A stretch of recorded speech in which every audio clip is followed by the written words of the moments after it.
세계의 핵심 질문으로 핫 이슈를 정리해드리는 오늘의 IQ 시간입니다. 매주 수요일은 이분과 함께하죠. 용인대 교양학부 최창렬 교수 모셨습니다. 어서 오십시오. 안녕하세요. 예. 지금 1월 실업률이 발표됐는데 9년 만에 최고치를 기록했다. 또 실업자 수 역시 19년 만에 최대치다. 이런 통계를 가지고 또 경제지들이 굉장히 우려를 쏟아내고 있어요. 이 실업자 수 이제 고용에 관련된 문제인데 이 문제가 지난해 내내 이제 최저임금 인상 문제, 이제 근로시간 단축 문제와 연결돼 가지고 여러 얘기가 있었는데요. 실업자 수는 사실 대단히 구조적인 면이 많은 것 같아요. 그렇죠. 예. 제조업의 구조조정 문제도 있고요. 예. 또 뭐 4차 산업혁명에 관련된 문제도 있고 해서 그렇죠.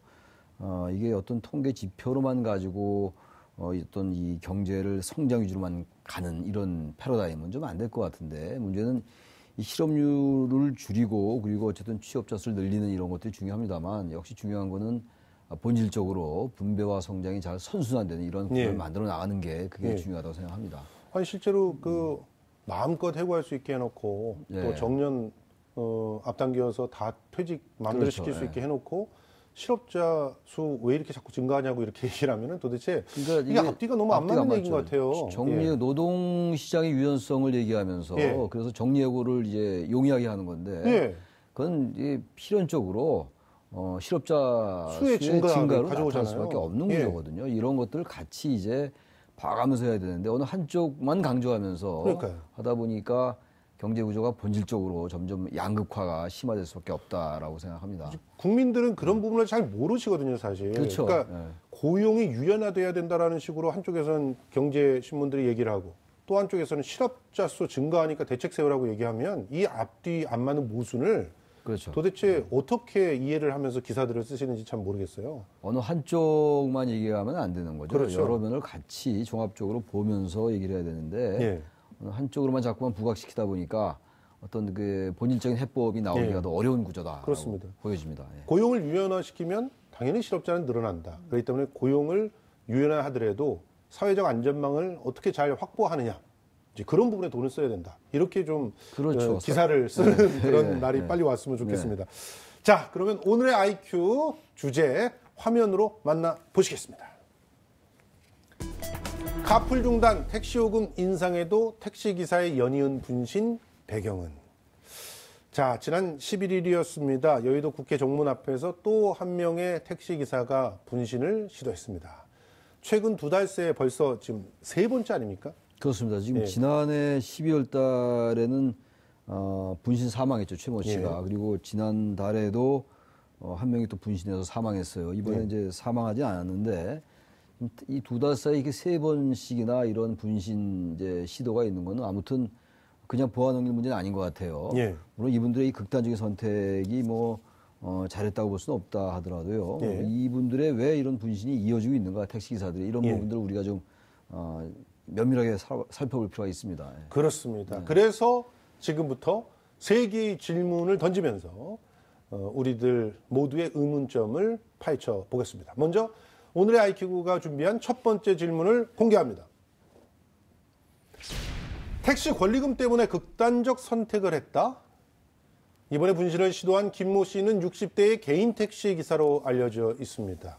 당시 국회대로로 택시를 몰고 와서 차 안에서 불을 지른 것으로 알려지고 있는데 이전까지는 이제 법인 택시 기사들이었다면 이번에 개인 택시 기사였기 때문에 그래서 더더욱 이유가 무엇인가 이 부분에 대해서 굉장히 궁금한 거죠. 그러니까 법인 택시하고 개인 택시는 뭐 상당히 다른 거죠. 개인 택시는 자기 스스로가 사업자니까 일종의 자영업자죠.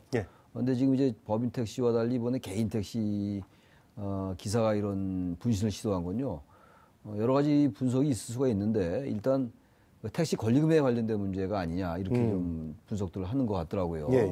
택시 권리금이라고 우리가 이제 흔히들 택시 값이 뭐 승용차 값이라는 게 뭐 어느 정도 정해져 있잖아요. 근데 택시의 권리금이라는 거는 택시를 넘길 때 이제 받을 수 있는 돈이거든요. 넘버판, 번호판을 얼마 주고 사느냐 파느냐 이런 얘기거든요. 요새 이제 카풀 이제 그 영업은 중단됐습니다만, 카풀 서비스는 중단됐습니다만, 어쨌든 최근에 카풀과 관련해 가지고 택시 기사들과 카풀 업체와의 갈등이 노정됐었잖아요. 그러니까 이런 부분들 때문에 아무래도 개인 택시 가격이 떨어진 그런 이유가 이제 분신을 불러온 게 아니냐 이런 분석이 가능할 것 같거든요. 일단. 사실 이 권리금이란 거에 대해서 조금 이해를 우리 돕기 위해서 조금 더 설명이 필요할 것 같아요. 자, 이 권리금이라고 하는 것은 사실은 뭐 일종의 그 뭐라고 할까요? 그 관행으로 이렇게 그렇죠. 보장이 되는 관행이죠. 그런 금액이라고 볼 수 있는 거죠. 이제 면허가 있고 면허가 있다라고 하는 것은 아무나 택시 운전을 할 수 없는 거죠. 그럼요. 그런데 이 면허를 또 가지고 일정 정도 택시 운전을 하게 되면 개인 택시 면허를 부여해 주는 거죠. 그렇죠. 예. 그러면 그렇게 오랜 시간 일을 해서 받은 개인 택시 자격, 이 자격을 다른 사람에게 넘길 때 권리금을 붙여서 넘긴다는 그런 얘기 아닙니까? 그러니까 이게 일종의 은퇴 자금, 뭐 퇴직금, 뭐 이런 식으로 이해가 됐던 거 아닙니까? 그 오랫동안 택시 운전을 했던 사람들 회사가 어렵다고 하면서 그 퇴직금 제대로 뭐 챙기지 못할 때 이 개인 택시 권리금으로 그 퇴직금을 챙겨서 노후를 보장하는 그런 일들을 해왔던 거 아닙니까? 그러니까 사실상의 이제 노후의 하나의 퇴직금으로 이제 기능하는 거죠. 예, 예. 그러니까 자신이 그동안 쌓아왔던 여러 가지 그 경력 이런 것들을 타인에게 넘기는 거란 말이에요. 그렇죠. 그 타인은 이제 그걸 받는 거니까 일종의 프리미엄이 붙는 거죠. 프리미엄이. 예. 프리미엄이 붙는데 최근에 뭐 이 이제 택시 권리금 이른바 이제 법인 택시가 아닌 개인 택시의 이 권리금의 그 가격이 많이 떨어졌다고 그래요. 예. 그 영향은 아까 제가 잠깐 언급한 것처럼 여러 카풀에 관련된 여러 가지 때문에 일단 그걸 자기가 사도 예. 별로 이제 이 택시를 이용하는 그 사람들의 그 수요가 분산되는 거잖아요. 그렇죠. 카풀 이제 공유 경제라고 합니다만 공유 예. 경제가 똑같은 건 아니라 하더라도 예. 그러한 부분이 어쨌든 시대적인 흐름은 그쪽으로 갈 것 같거든요. 예. 그렇다면 대세가 그렇다면은 이 택시의 권리금을 고가의 권리금을 주고 산다 하더라도 별로 이득이 안 되니까 자연스럽게 수요가 떨어지겠죠. 예. 그러니까 개인 택시 권리금이 하락하니까 그런 것들에 대한 절망감 같은 게 있겠죠. 왜냐하면 맞습니다. 아까 말씀드린 노후나 또 퇴직금으로 생각해 왔는데 이게 가격이 떨어지면 자신의 노후를 보장할 어떤 그런 수단이 대단히 약해지는 거라고 봐야 되겠죠. 예. 사실은 이 택시 권리금이 거의 1억 가까이 이렇게 호가했던 시절도 있었다 그래요. 예. 개인 택시 예. 권리금이. 그런데 지금 사실은 계속 하향하는 추세인데 예. 얼마 전 그 카풀 서비스 도입 이전보다 뭐 어떤 언론에서는 많게는 2천만 원까지 떨어졌다. 이렇게 되다 보니까 사실은 그 제대로 된 목돈을 만질 수 없게 된 그런 절망감이 굉장히 크다. 이렇게 볼 수가 있는 것 같습니다. 그렇습니다. 그런데 이런 그 권리금이 없다라고 그러니까 권리금이 떨어지는 그리고 이 떨어지는 추세가 계속된다면 계속 더 떨어질 테니까 그냥 미래가 없어진다 이렇게 봐도 되는 거겠죠. 지금 아마 분신하는 분은 아마 그런 절망감이 있었겠죠. 예. 그리고 지금 이 부분이 제도적으로 보완하기도 좀 쉽지 않다라는 판단도 할 수 있었을 거예요. 제도가 사실 이걸 일종의 편법으로 운영하고 있는 거니까. 왔더니 이걸 제도적으로 보장하기가 어려워요, 기본적으로. 그렇죠. 게다가 지금 어쨌든 수요 공급의 법칙에 따라서 개인 택시를 사려는 수요자가 줄어들면은 예. 이건 뭐 구조적으로 계속 떨어질 하락할 수밖에 없는 구조예요. 예. 그렇다면 이걸 어떻게 할 거냐에 대한 절망감이 상징적으로 나타나는 하나의 사건이 분신인데 예. 이 부분은 어쨌든 우리가 사회적으로 충분히 논의를 좀 해야 될 것 같아요. 어느 한쪽만 보고 할 문제는 아닌 것 같습니다. 알겠습니다. 자, 카카오 카풀 서비스가 새로운 국면에 접어든 것은 아닌가 이런 생각입니다. 그래서 이와 연관해서 오늘의 IQ는 두 번째 질문을 준비했습니다. 공개합니다. 10여 차례나 회의했는데 사회적 대타협 기구는 무용지물? 카카오 카풀 논란으로 택시기사들의 분신 시도가 잇따르고 있는 가운데 택시업계가 문재인 대통령 면담을 요청했습니다. 지난달 22일 출범한 사회적 대타협 기구 무용론까지 나오고 있는 상황인데요. 그래서 지금 전국 법인 택시 운송사업조합 연합회의 이양덕 상무 전화로 연결을 했습니다. 최근 택시업계 입장을 들어보기 위함입니다. 자, 사모님 나와 계시죠? 네, 안녕하십니까? 예, 지금 그 택시기사들의 세 번째 분신 시도가 있었기 때문에 이런 극단적인 동료들의 선택들이 마음을 굉장히 불편하게 했을 것 같습니다. 네, 저희가 그 당일 11일인데요. 예. 사회적 대타협 3차 협의를 진행을 하고 있었는데 예. 그 와중에 이제 소식을 접했습니다. 예. 다들 중단을 하고 이제 뛰쳐나갔는데 예. 정말 다들 먹먹했죠. 저희가 2차까지도 정말 너무나 안타깝게 이렇게 희생이 되셨는데 예. 이게 또 3차 이렇게 또 분신 사태가 벌어지니까 어쨌든 저희가 좀 당부드리고 싶은 것은 예. 일선에 계시는 분들 정말 좀 집행부를 좀 믿고 예. 다시는 좀 이런 일이 발생하지 않았으면 하는 이제 그런 바람을 좀 전하고 싶습니다. 지금 분신을 시도하신 분은 위중한 상태이십니까? 아니 조금 이제 뭐 그렇게 생명에는 위중하지는 않다고 지금 들었고요. 아, 다행입니다. 회복돼, 정말. 예. 예, 회복돼가는 과정이라고 듣고 있습니다. 네. 예, 옆에서 상당히 빠른 시간에 불을 진화시켰다는 그런 얘기는 들었는데 어쨌든 참 안타까운 일이었는데 지금 카풀 서비스를 카카오는 전면 중단을 했잖아요. 그런데도 계속 이런 일이 반복되는 이유를 좀 여쭙고 싶어요. 앞서 제가 우리 대화를 하신 걸 좀 들었는데요. 뭐 면허값 이런 얘기를 하시는데 그런 부분 하락이 가장 큰 주요한 원인이 되겠죠. 이제 그런 부분들을 많이 불안해하시고 하는데 그리고 이제 외국 사례에도 실질적으로 이제 나와 있지 않습니까? 뉴욕이 이제 택시 면허를 이제 메달리온이라고 그러는데요. 이게 작년에 원래 이제 한 130만 달러 가던 게 우버가 들어오면서 거의 10% 수준이 한 10만 달러로 이렇게 하락을 했습니다. 아하, 그러면서 한 8명 정도가 미국에서 자살을 하셨거든요. 자살을 해가지고. 그러면 상황이 이제 듣다 보니 그런 부분을 접하다 보니까 굉장히 이제 불안하신 거죠. 저희 예선에 계신 분들은. 거기에 이제 더해가지고 이제 저희가 지금 3차 지금 사회적 대탈기구를 진행하고 있지 않습니까?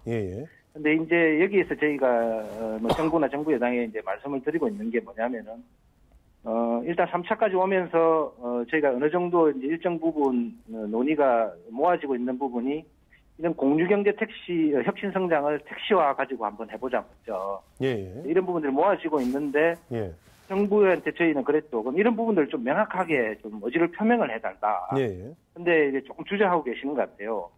그러다 보니까 이제 현장에서는 이게 조금 또 그런 부분들도 불안해하고 있는 겁니다. 결국에는 이제 논의만 되고 실질적으로 행해질 수 있을는지 하는 이제 그런 불안함이 하나가 있고요. 그다음에 이제 마지막 하나가 뭐냐면은 아까 이제 카카오가 지금 중단을 했다고 그랬지 않습니까? 중단하고 사회적 대탈기구가 들어왔는데 이게 또 다른 이제 그런 이제 서비스, 이제 예를 들어 플러스라든지 또 렌트카를 이용한 타다라든지 이런 또 다른 불법 유상이용 운행이다 이게 좀 넓혀가고 있어요. 그러다 보니까 굉장히 지금 현장에서는 격앙이 되어 있는 그런 상태입니다. 아니 그러면 지금 좀 정리를 해보죠. 일단 사회적 대탈기구에서 어느 정도 성과가 있기는 있는 거네요. 지금 이제 2차까지 아마 2차에서 그때 정현희 의원이 좀 발표를 하셨는데요. 일단은 자가용이 아닌 택시를 가지고 공유경제, 우리나라 특성에 맞는 그런 4차 산업 시대를 대비한 그런 시스템을 한번 만들어 보자. 이제 이런 부분에 대해서 논의를 하겠다고는 이제 일치가 된 부분이 있기는 있습니다.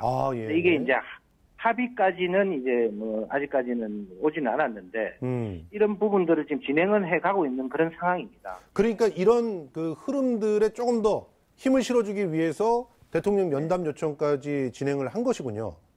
예, 그렇습니다. 저희가 대통령 면담은 2차 분신하신 분의 장례식 이후에 이제 대통령 면담 요청을 했었는데요. 그러니까 아까 앞서 말씀드린 대로 국토교통부, 정부에서는 어떤 이런 명확한 입장을 지금 표명을 하고 있지 않으니까 세 차례까지 이렇게 분신 사태가 벌어지면 이제 우리 대통령께서 좀 직접 나서셔가지고 좀 해야 되지 않느냐. 지금 지금 비정규직 얼마 전에 태안화력발전소에 김영균 씨가 얼마 전에 사망하셨지 않습니까? 이분이 비정규직 노동자지 않습니까? 이런 부분들이 이제 정규직화를 이행 과정에 있는데 이분의 유족하고는 면담을 지금 잡겠다고 하셨다 그러더라고요. 그런데 저희가 사실 이 문제는 지금 카풀 문제는 뭐냐면은 27만의 정규직에 어떻게 보면 비정규직화가 될 그런 아주 급박한 상황에 있는 겁니다. 맞습니다. 그래서 이런 부분들을 조금 좀 고려하셔가지고 우리 대통령께서 한번 저희하고 일단 좀 만나셔가지고 저희 얘기 좀 들어주셨으면 하는 그런 바람입니다. 알겠습니다. 자. 지금 택시 업계에서요, 호출 어플 T1 택시 앱을 출시했다 그러더라고요. 그러면 사실상 카카오 택시의 대항마로 삼으려고 하시는 거 아닌가 그런 생각이 드는데 어떤 서비스고 또 출시하신 배경은 무엇인지 좀 듣고 싶습니다. 많은 분들이 대항마라고 하는데 저희는 한 경제마 정도만 되어도 성공을 했다고 보고요. 이제 출시 배경은 있습니다. 2015년도에 이제 카카오가 이제 우리나라에 런칭이 되면서 거의 데이터 시장을 한 3년간 독점을 하면서 예. 이제 그 진행을 했는데, 근데 마침내 이제 그거를 입장을 바꿔서 이제 자가용으로 가지고 영업을 하겠다. 이제 여기는 예. 큰 반발이 있는 거죠. 예. 그래서 이제는 조금 늦은 감이 있지만은, 이런 데이터가 독점을 뺏겨버리다 보니까, 이게 상황들이 택시가 적극 잠식이 된 그런 상황이 온 거예요. 예. 그래서 저희가 이제 사계단체가 이제 힘을 합쳐서 예. 지분 투자를 해서 우리만의 택시를 한번 만들어 보자. 일단은. 그렇게 해서 이제 나왔는데요. 일단 이 택시는 저희는 그 착한 택시를 좀 표방을 할 겁니다. 예. 예. 일단 제일 문제가 되는 성차 거부 건절에 대해서 그거를 좀 방지하기 위해서 원터치 콜이라는 거를 이제 도입을 했고요. 예. 그다음에 이제 교통 약자 부분, 복지 부분 이걸 좀 신경을 쓸 겁니다. 예. 이 카카오가 들어오면서 지역 콜 시장이 전멸을 했거든요. 그렇죠. 콜 시장. 예. 예. 근데 저희 시스템은 지역의 그 전학 콜 시장과 이제 접목을 할 겁니다. 예. 어르신들이라든지 뭐 교통약자분들 아직 전화콜을 쓰고 계시거든요. 그렇죠. 이런 부분들을 앱과 연결을 해서 접목을 할 거고요. 예. 마지막으로 저희가 최종적으로 목표로 하고 있는 것은 장기적으로는 예약부터 결제까지 정말 우리 국민들이 이동 편의성 확보를 할 수 있도록 좀 질 높은 서비스를 제공할 예정입니다. 알겠습니다. 지금 그 준비하시는 것들이 제대로 다 이루어지고 택시 업계가 어떻게 보면은 조금 더 안정되고 또 새로운 전기의 서비스를 마련해 주시는 그런 거듭나는 그런 택시로 가게 되는 시금석이 되기를 간절히 바라겠습니다. 언론에서 좀 많이 좀 도와주십시오. 예, 알겠습니다. 전국 법인택시 운송사업조합연합회의 이양덕 상무와 얘기 나눠봤습니다. 오늘 출연해 주셔서 고맙습니다. 네, 감사합니다. 예. 자, 얘기를 좀 들어봤는데 그나마 또 그 대타협기구 안에서는 나름대로 흐름은 잡아가고 있는 것 같네요. 전혀 지금 대화가 진전되고 있지 않는 이런 상황은 아닌 것 같네요. 말씀 들어보니까. 그래서 뭔가 가당은 잡혀가는 것 같은데 정부가 지금 이제 국토교통부가 정확한 입장을 표명하지 않고 있다라는 불만이 있는 것 같아요. 왜냐하면 카카오 측에서는 상당히 당혹스러운 일이기 때문에. 정부 입장에서 볼 때는 어느 한쪽만 또 편을 들 수가 없죠. 들을 수가 없는 거기 때문에 이 카카오 이제가 시도했던 그 카풀 이런 부분들에 대한 어떤 장점도 살리면서 기존의 택시 업계나 개인 택시나 법인 택시 마찬가지입니다만 그런 부분도 같이 이제 좀 접점을 찾아 나가야 되는 것이라서 시간이 좀 걸리는 것 같아요. 알겠습니다. 자, 그러면 오늘의 IQ가 던지는 세 번째 질문을 공개합니다. 6년 만에 서울 택시 요금 인상, 서비스 질은 개선되나? 앞으로 이제 3일 남았습니다. 서울 택시 요금이 3,800원으로 오릅니다. 16일부터이거든요. 2013년 10월에 3,000원으로 오른 지 6년 만에 지금 800원이나 인상되게 됐는데 이에 대해서 시민들은 굉장히 불만이 많죠. 그래서 일단 우선 이제 액수 자체가 이렇게 약하게 느껴지지 않잖아요. 그렇죠. 심리적으로 좀 이제 1,000원은 아니지만 1,000원은 아닌데 부담이 좀 느껴지고 할증 요금도 지금 많이 올라요. 3,600원인데 지금 현재는 4,600원으로 오르니까 이제 결코 이제 상승폭이 약한 건 아니죠. 그런데 그 택시 요금이 올라가는 인상폭 적지 않다고 했는데 이게 어떻게 보십니까? 과연 적절하게 올라가는 것인가? 그리고 이렇게 오른다고 해서 기사들한테 정말 도움이 될 것인가? 이런 부분들이 남은 과제잖아요. 아무래도 이제 그 다른 타 부문의 공공요금하고 비교할 필요가 있겠죠. 근데 지금 다른 분야의 전철이라든지 시내버스나 도시가스는 하락했고 마이너스로 화면에 나오고 있습니다만 하수도나 여러 가지 쓰레기봉투 지금 이런 것들과 비교해 볼 때 세 번째거든요. 인상 중에 세 번째니까 인상폭이 지금도 말씀드린 것처럼 낮지는 않은데 택시에 종사하는 분들은 일단 너무 그동안 인상이 안 됐다라고 생각을 하시겠죠.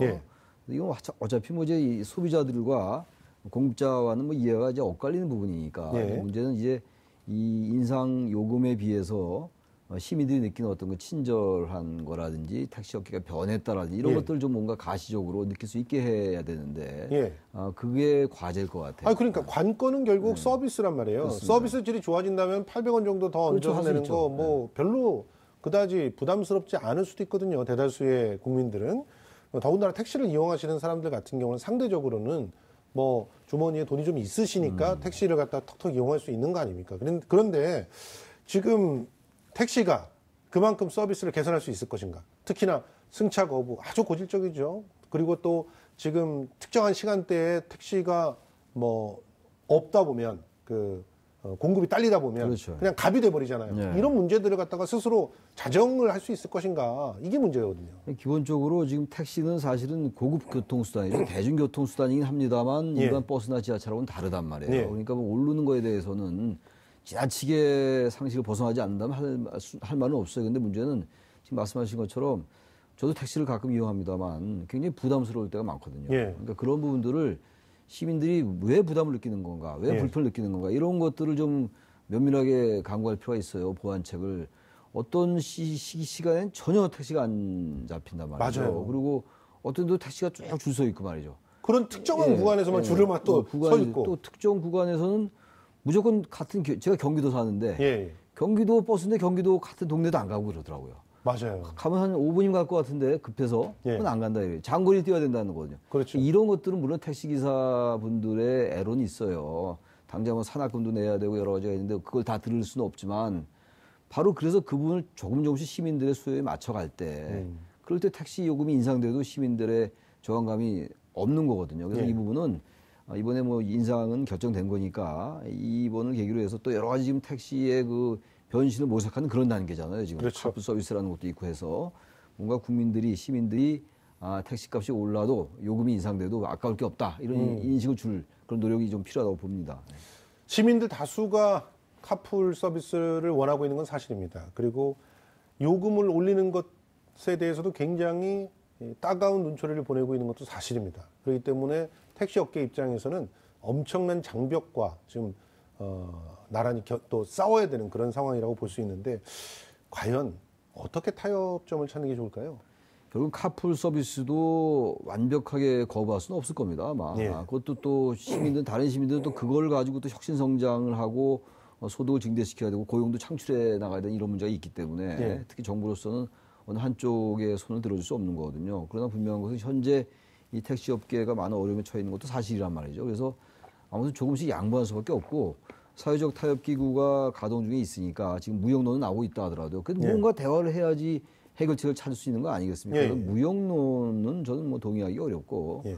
어쨌든 정부나 업계나 또 카풀 서비스도 그렇고 이 각자의 영역에서 뭔가 조금씩 그 공감대 형성해 나가는 수밖에 없어요. 그게 민주주의 아니겠어요? 그렇죠. 완벽하게 어느 한쪽의 주장만을 반영하기는 어렵다고 저는 생각합니다. 예.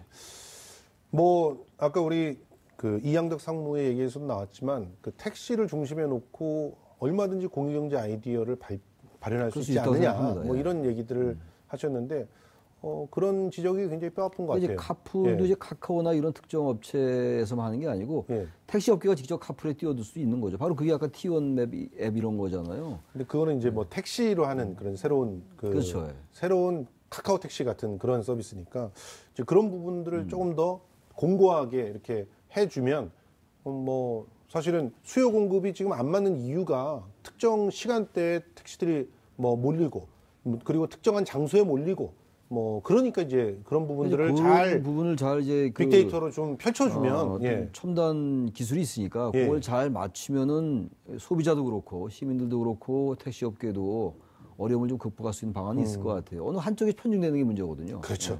편중을 막을 수 있게 하려고 이런 데이터에 그렇습니다. 투자를 하고 있는 거니까 이런 부분들을 좀 많이 고민을 해봤으면 좋겠습니다. 네, 지금까지 용인대 교양학부 최청렬 교수와 함께 이야기 나눠봤습니다. 오늘 출연해 주셔서 고맙습니다. 고맙습니다.